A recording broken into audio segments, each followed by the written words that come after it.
warahmatullahi wabarakatuh. Apa kabar Bapak Ibu guru hebat? Kembali lagi bersama saya Soimatul Mas'ulah. Pada video kali ini kita akan membahas terkait dengan pengelolaan kinerja di tahun 2025.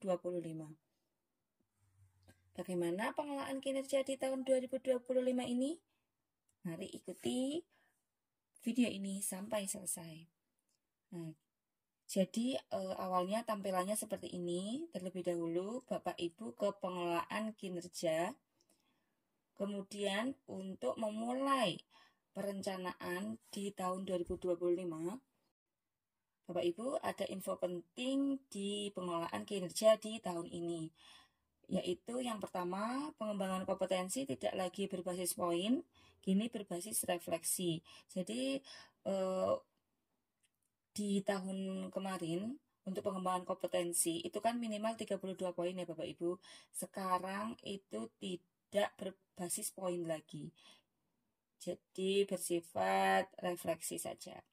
Kemudian untuk bukti dukung dan dokumen akuntabilitas, kalau di tahun 2024 kemarin itu kita mengunggah ya Bapak Ibu di pengembangan kompetensinya. Namun di tahun 2025 ini kita tidak perlu mengunggahnya di sistem. Dan juga yang terakhir, awalnya untuk periode pengelolaan kinerja ini di tahun kemarin itu 2 kali dalam setahun.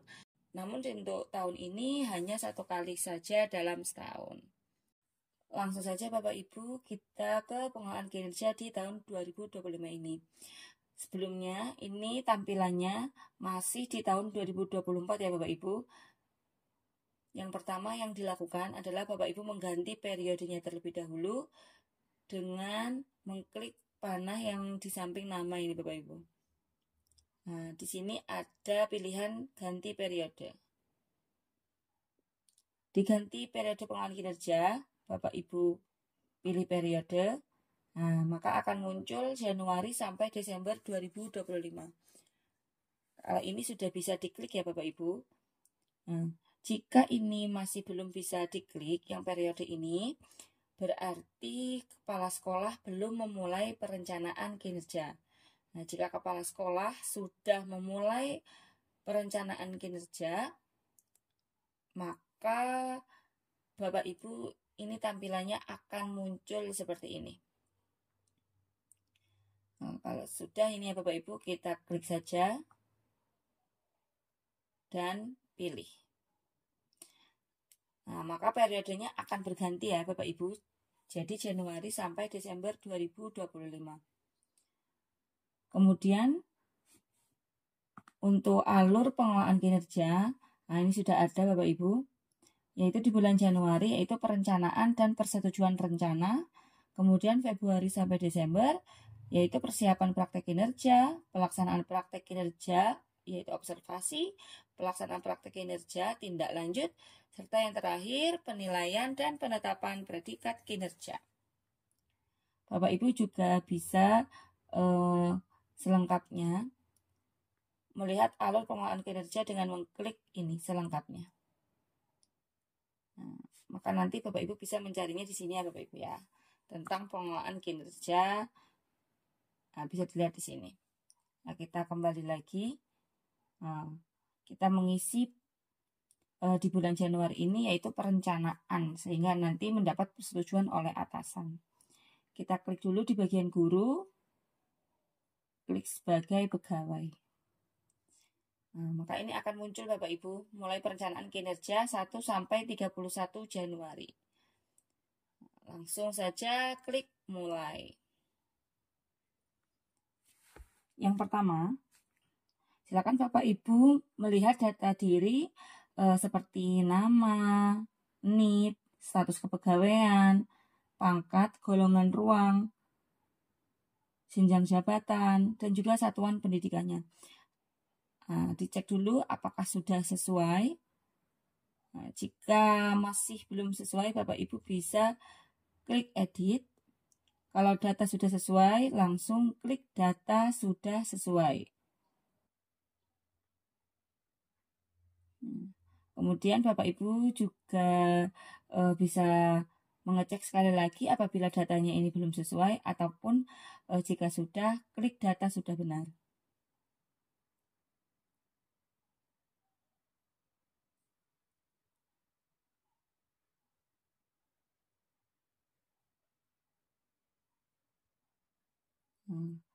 Lanjut ke perencanaan kinerjanya. Di perencanaan kinerja ini Bapak Ibu, ini ada ini ya 5 tahap ya Bapak Ibu ya. Yang pertama pelaksanaan tugas pokok 5M, praktek kinerja, pengembangan kompetensi, perilaku kerja, dan nanti rangkuman dari apa yang sudah Bapak Ibu isi. Yang pertama di tahap pelaksanaan tugas pokok 5M terlebih dahulu. Berikut adalah tugas pokok 5M-nya ya Bapak Ibu. Ini sudah ada. Yang pertama, guru merencanakan pembelajaran atau pembimbingan dan dalam mendukung pembelajaran yang bermutu untuk semua. Yang kedua, guru membimbing dan melatih peserta didik dalam mendukung pembelajaran yang bermutu untuk semua. Yang ketiga, guru melaksanakan pembelajaran atau pembimbingan dalam mendukung pembelajaran yang bermutu untuk semua.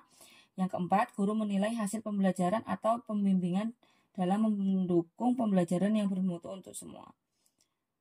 Kemudian di sini untuk yang kelima, Bapak Ibu bisa memilih tugas tambahan, yaitu guru melaksanakan tugas tambahan. Ini opsional ya Bapak Ibu.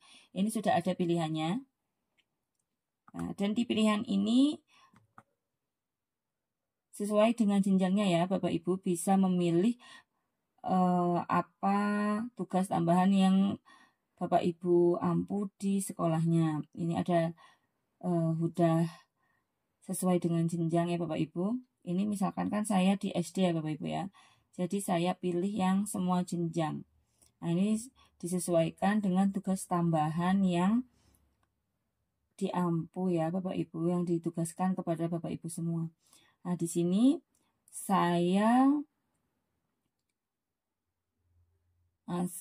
melaksanakan tugas tambahan sebagai pembina ekstrakurikuler. Kemudian jika Bapak Ibu memiliki tugas tambahan lain, Bapak Ibu bisa klik tambah seperti ini, maka akan muncul pilihan berikutnya. Nah, ini sama ya Bapak Ibu ya, dipilih kembali apa ya Bapak Ibu ini yang tugas tambahan yang sudah dilakukan oleh Bapak Ibu. Nah, di sini saya sebagai tugas tim pencegahan dan penanganan kekerasan TPPK.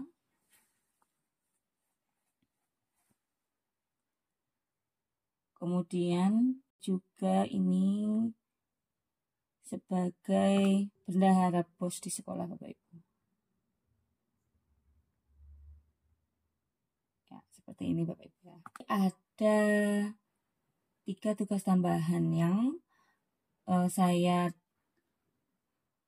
laksanakan di sekolah. Kalau Bapak Ibu ingin menghapus tugas tambahan ini, tinggal klik hapus saja ini Bapak Ibu. Kalau sudah mengisi di bagian yang pertama, langsung ke praktek kinerja.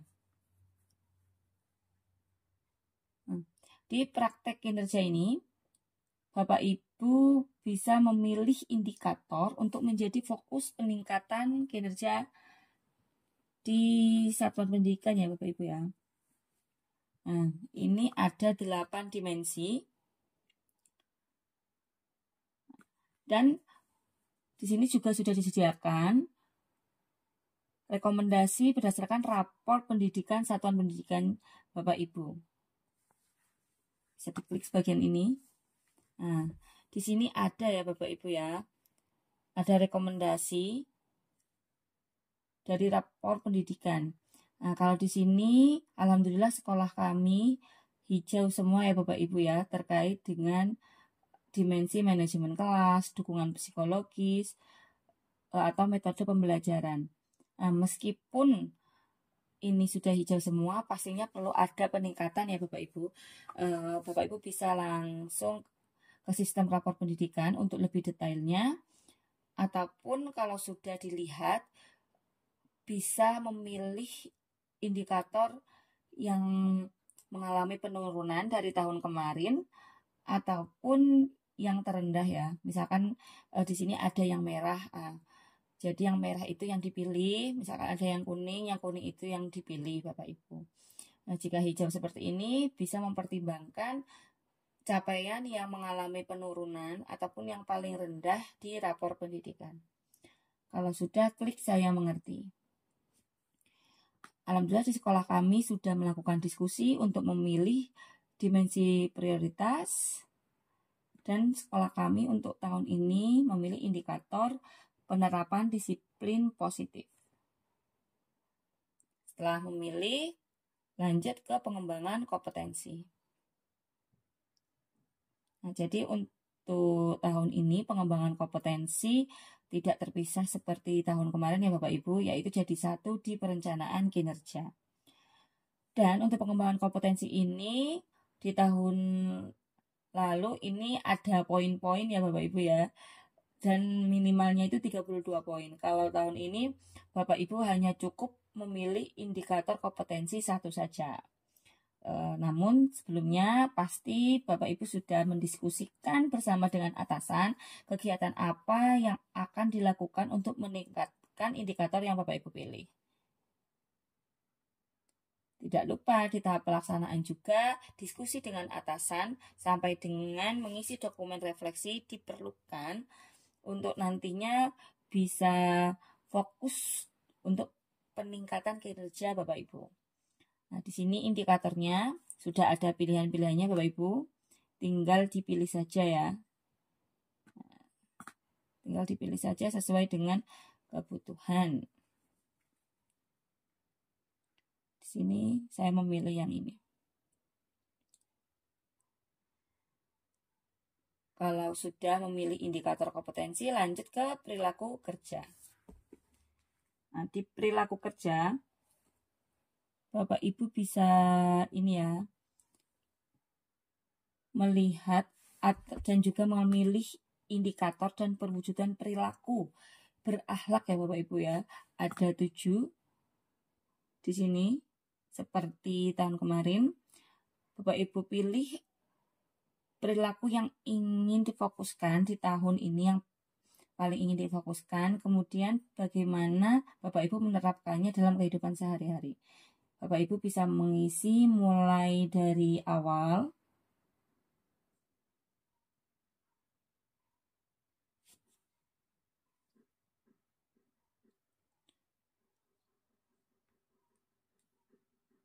Bapak Ibu pilih dari yang pertama sampai dengan yang terakhir ya. Yang pertama yang tadi berorientasi pelayanan, kemudian akuntabel. Dipilih saja.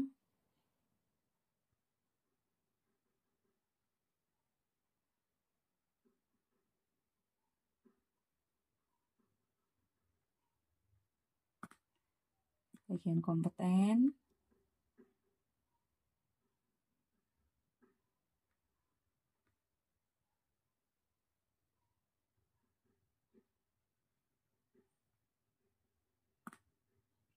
Kemudian aspek harmonis.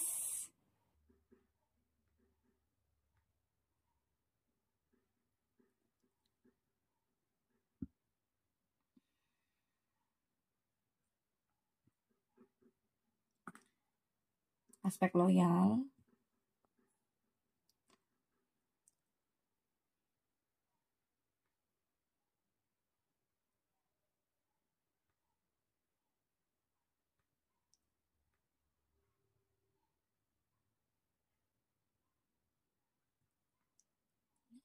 Aspek adaptif.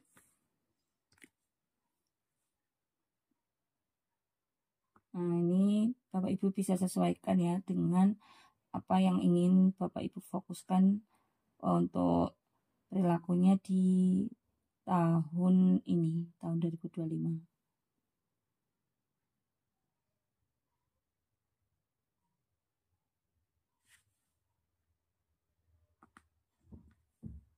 Yang terakhir, aspek kolaborasi.